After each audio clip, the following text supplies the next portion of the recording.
Hello traders and welcome to another video review. Today is Wednesday, February 15th, 2023. Let's find out what is going on the Forex calendar today.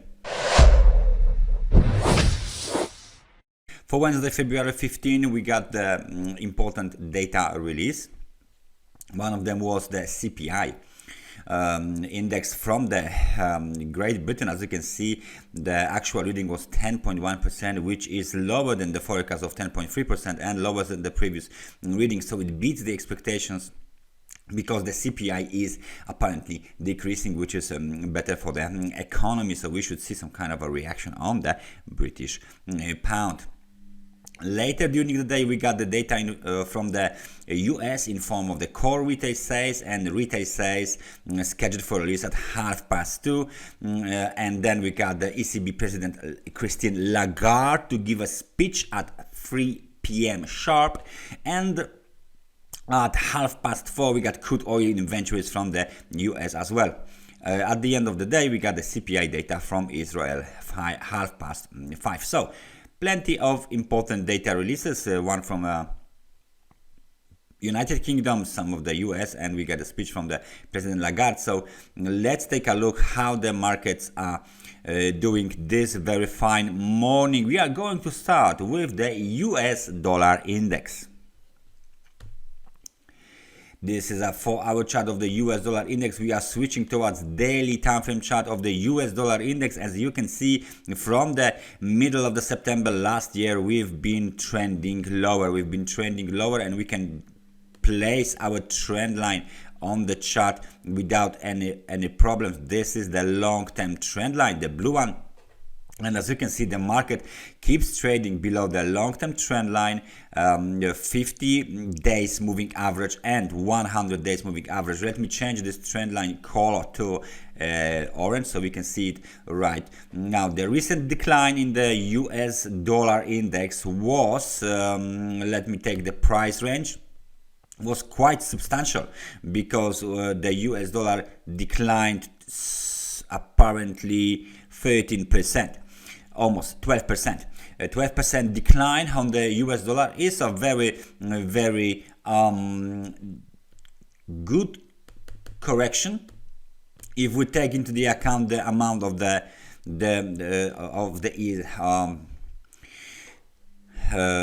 amount of the days that the uptrend had been developing on the markets. We can say that the 12% correction is a healthy one. Basically, is a good, solid, healthy correction. So what do we have here? Of course, on the daily time frame chart is somehow a nice correction on the US dollar index. Recently, we've done the, as you can see, bullish hammer pattern. Then we've done another move to the downside on the daily time frame chart. We got this kind of a bullish engulfing at the level of 100.79, and then we bounced very nicely in 3 days towards 50 days moving average. So 50 days moving average is now being tested. As you can see, it's been tested for last 7 days. The local technical support on daily time frame chart is located at 102.58. The momentum remains bullish. It's above the level of 50. Not that much. It's not that strong momentum. It's 52, 55 points max so far. Nevertheless, if the bulls break above the 50 days moving average, this is an important average, there is another level that we should pay attention to, and this level was made after the bearish engulfing was made. 105.60 is another target for bulls, this black line. Of course, then there is still 100 days moving average and the trend line. Nevertheless, the 100 days moving average is located at 106.95. So there is still some room for the bulls to rally. If there is a momentum increase and the price increase to the upside, that means that price movement to the upside is being backed by the momentum, and that's a valid breakout above the 50 days moving average. So this is what everyone is waiting for right now on the on the US dollar index market. That's the US dollar index. So how the gold should behave in that situation? As you can see, the gold on the daily time frame chart keeps moving down. Let me just place the horizontal line, because that's the technical resistance. We got the tweezer top, we got the bearish engulfing, then we got the kind of a hammer, then we got another bearish engulfing extension to the downside, a little bit of a support for the 50 days moving average. Nevertheless, the support is broken, tested from the below, and then extension to the downside. So you might ask, where is the next target for the bears on gold? The next target is the 100 days moving average, located at $1,794. So that's the level of the 100 days moving average. And as you can see, the momentum is definitely negative. The market is under control of bears. They are pushing the prices lower. And let's find out in that situation, where can we expect this market? I mean, on what level this market should reverse. We got this lows here or this lows here, it's almost the same. So if we drag our Fibonacci retracement here, we can clearly see that this market is apparently moving to the certain levels. This level is, as you can see, 38%. Let me just show you guys. 38% of the Fibonacci retracement is just ahead of the markets.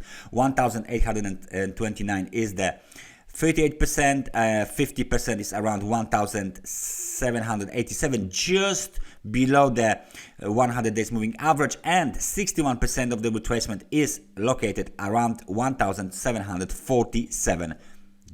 So that move to the upside is being treated as the impulsive wave to the upside. Okay, it's a main local trend of the small degree. What we are doing now is a correction, and the correction is supposed to be completed at one of these very levels. So let's find out how the market will basically react on any of this level, basically, because it can bounce from the 38%, it can bounce from the 50%, it can bounce from the 61% as well. But first, I guess we need to get towards the level of 30.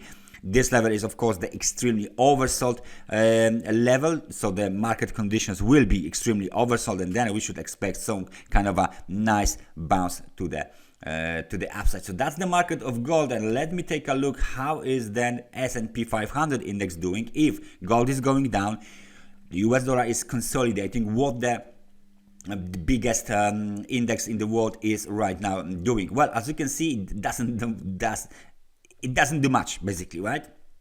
We got this kind of a channel here on a daily time frame chart. When the market steadily finds its way to the upside, a recent high was made around the level of 4,195. Okay, that's a very fine level. Nevertheless, there is still one more technical resistance located at the level of 4,324. This is, of course, the high from the August last year. So far, it looks good as the bullish cycle is being developed to the upside. We have the wave. It looks like we have the wave ABC or 1, 2, 3. Nevertheless, I will still do the correction. So that's the wave. Let's say here, wave A. This is the correction. Let's say wave B. And now we are, of course, trying to complete the wave C to the upside. We need to break above the highs of the wave C, so that the level is apparently very good for the termination of the wave C. But let's find out if there are any Fibonacci extensions here applicable for this kind of a measurement. There you go. We got something like let's say something like this, and with something like this we can clearly see. Let me just move it here so you can see the targets. And with something like this, 1 to 1, so the length of the wave A is equal to the length of the wave C, is at the level of 4,400, roughly. 4,400 is the target for the wave C. So we will have the geometrical dependency between the wave A, between the length of the wave A and the length of the wave C. So that situation, they will be equal. Okay, from the market geometry perspective. Again, the level is roughly 4,400 points on the S&P 500. Otherwise, the momentum is still positive. Bulls are in control of the market. They recently hit the extremely overbought market conditions. Now they done some pullback. They are still consolidating around the top, and we are waiting for a breakout to the upside in order to continue the ABC pattern towards 4,400, which means that the level of technical resistance from the middle of the August last year, 4,324, will be violated as well. That's everything from me for today. Thank you very much for watching this analysis, and I hope I see you guys next time. So take care and bye bye.